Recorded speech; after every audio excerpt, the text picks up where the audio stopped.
अस्सलाम वालेकुम students, hope so you are all fine. Chemistry chapter number 7 electrochemistry. आज जो हमारा टॉपिक है वो है गैल्वेनिक सेल, जिसका दूसरा नाम है डैनियल सेल।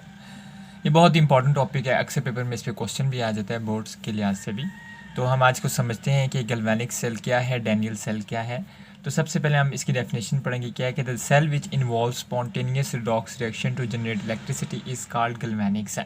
यानी ऐसे सेल जो खुद ब खुद रिएक्शन करें और उनके रिएक्शन करने के बाद इलेक्ट्रिसिटी प्रोड्यूस है, उसे हम क्या कहते हैं, गैल्वेनिक सेल। और उसका जो सेकंड नाम है वो डैनियल सेल है। यानी आपको क्वेश्चन गैल्वेनिक सेल के तौर पे भी आ सकता है और डैनियल सेल के तौर पे भी आ सकते हैं। यानी ऐसे सेल्स जो स्पॉन्टेनियस रिएक्शन करें। स्पॉन्टेनियस आपने पढ़ा होगा, स्पॉन्टेनियस क्या होता है। स्पॉन्टेनियस होता है, एक नॉन स्पॉन्टेनियस होता है। स्पॉन्टेनियस रिएक्शन वो होते हैं जो खुद ब खुद होते हैं और उनके होने के बाद इलेक्ट्रिसिटी प्रोड्यूस होती है। और नॉन स्पॉन्टेनियस रिएक्शन वो होते हैं जिनको प्रोड्यूस करने के लिए, चलाने के लिए हमें इलेक्ट्रिसिटी की ज़रूरत होती है। फॉर एग्जांपल, अगर हम स्पॉन्टेनियस रिएक्शन की बात करें तो बैटरी के जो सेल्स होते हैं वो इलेक्ट्रिसिटी खुद प्रोड्यूस करते हैं, तो वो स्पॉन्टेनियस होते हैं।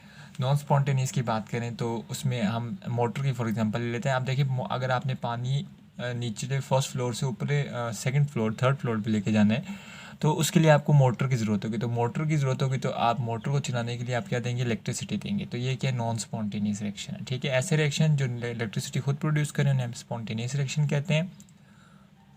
और ऐसे रिएक्शन जो इलेक्ट्रिसिटी खुद प्रोड्यूस ना कर सके बल्कि उनको इलेक्ट्रिसिटी की ज़रूरत हो for the sake to carry the reaction हो, तो वो क्या होते हैं, नॉन स्पॉन्टेनियस रिएक्शन होते हैं। तो हमने कहा कि गैल्वेनिक सेल ऐसे सेल्स होते हैं जो खुद ब खुद क्या प्रोड्यूस करते हैं, इलेक्ट्रिसिटी प्रोड्यूस करते हैं। इन्हें हम क्या कहते हैं, गैल्वेनिक सेल और डैनियल सेल, ठीक है। अब इसका जो नाम रखा गया गैल्वेनिक सेल और डैनियल सेल, वो क्यों रखा गया कि द नेम वोल्टिक, सबसे पहले voltaic is given to this cell because Alessandro Volta discover first cell. सबसे पहले इसको अलेक्जेंड्रा ने डिस्कवर किया था इस सेल को, तो इसका नाम वोल्टिक सेल भी है। देखिए, अब इसके तीन नाम हो गए, गैल्वेनिक सेल, डैनियल सेल और एक और नाम हो गया इसका वोल्टिक सेल। यानी पेपर में क्वेश्चन आ सकता है गैल्वेनिक सेल, डैनियल सेल या फिर वोल्टिक सेल, इस तरीके से किसी भी क्वेश्चन आपको आ सकता है। फिर कहता है कि English chemist Frederick Daniell constructed the first voltaic cell. फिर डैनियल ने ना, इसने तो सेल को डिस्कवर किया था। डैनियल ने फर्स्ट सेल अपना वो जो है उसको बनाया था, कंस्ट्रक्ट किया था। उसमें उसने जिंक इलेक्ट्रोड लिया था और एक कॉपर के 2 इलेक्ट्रोड लिए थे। तो इसलिए हम इसको क्या कहते हैं, डैनियल सेल और गैल्वेनिक सेल, ठीक है। कि सेल इलेक्ट्रिसिटी प्रोड्यूस करता है जो सेल, उसे हम कहते हैं गैल्वेनिक सेल। और सबसे पहले जेंडर ने इसे डिस्कवर किया था, इसका नाम वोल्टिक सेल था। और उसका डैनियल ने इसकी कंस्ट्रक्शन की थी, तो इसके लिए जिंक और कॉपर को लेके, तो इसलिए हम इसे डैनियल सेल और गैल्वेनिक सेल भी कहते हैं। अब हम इसकी कंस्ट्रक्शन पे आ जाते हैं कि अगर हम इसकी कंस्ट्रक्शन ड्रॉ करें, सबसे पहले हम इसके डायग्राम ड्रॉ करेंगे। डायग्राम में हमारे पास फॉर एग्जांपल यहाँ पे 2 बीकर हैं, ठीक है जी।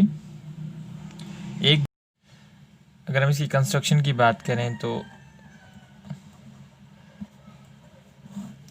यहाँ पे जिंक सल्फेट सोल्यूशन है 1 मोलर इस बीकर में, और इस बीकर में 1 मोलर आपका कॉपर सल्फेट सोल्यूशन है। अब यहाँ पे देखें तो एक इलेक्ट्रोड लगा हुआ है, जिंक का इलेक्ट्रोड लगा है, और यहाँ पे एक इलेक्ट्रोड लगा है, कॉपर का लगा हुआ है। अब यहाँ पे एक यू शेप ब्रिज लगा हुआ है। यहाँ पे अगर हम इसको देखें तो यू शेप ब्रिज लगा है और इसमें KCl जो वो इलेक्ट्रोलाइट डाला गया, ठीक है। अब यहाँ पे इसको कनेक्ट कर दिया गया आपका वोल्ट मीटर के साथ। ये एक वोल्ट मीटर होता है जो करंट को मेजर करता है। अब क्या होगा कि हमें मालूम है कि इसके रिएक्शंस की बात करें तो ये एनोड है, एनोड के तौर पे एक्ट करेगा, और ये कैथोड के तौर पे एक्ट करेगा। अगर हम इसकी कंस्ट्रक्शन की बात करें तो हमारे हमने क्या कहा कि हमारे पास जिंक बार है एक, और उसको हमने डिप किया हुआ है जिंक सल्फेट सोल्यूशन में।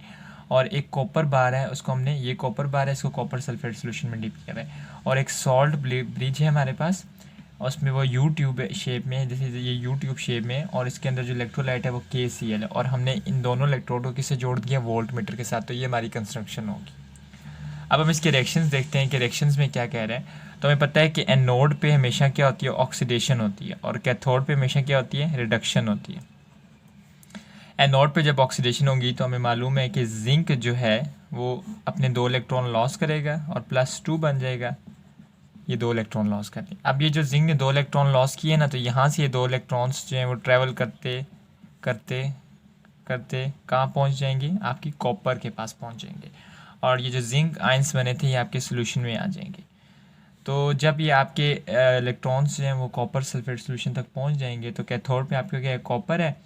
तो कॉपर क्या करेगा, Cu+2 2 इलेक्ट्रॉन ले लेगा। जब 2 इलेक्ट्रॉन ले लेगा तो Cu में +2 और 2 इलेक्ट्रॉन लेगा तो -2 इक्वल्स हो गए, न्यूट्रल चार्ज आ जाएगा। ठीक है, अब ये देखें कॉपर के आपके आयंस जो है वो कॉपर सल्फेट सोल्यूशन में यहाँ पे आ जाएंगे।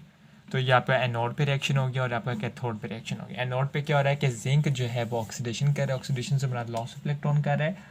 जब लॉस ऑफ इलेक्ट्रॉन करेगा तो जिंक के 2 इलेक्ट्रॉन जो है यहाँ से ट्रेवल करते करते करते कहाँ पहुँच जाएंगे, कॉपर सल्फेट सोल्यूशन तक। जब वहाँ पहुँचेंगे तो फिर यहाँ से कॉपर ये 2 इलेक्ट्रॉन ले लेगा और यहाँ पे ये कॉपर जो है वो एज अ मेटल के तौर पे, एज अ एटम के तौर पे एक्ट करेगा। ठीक है जी, ये आपके डैनियल सेल के जो रिएक्शन थे।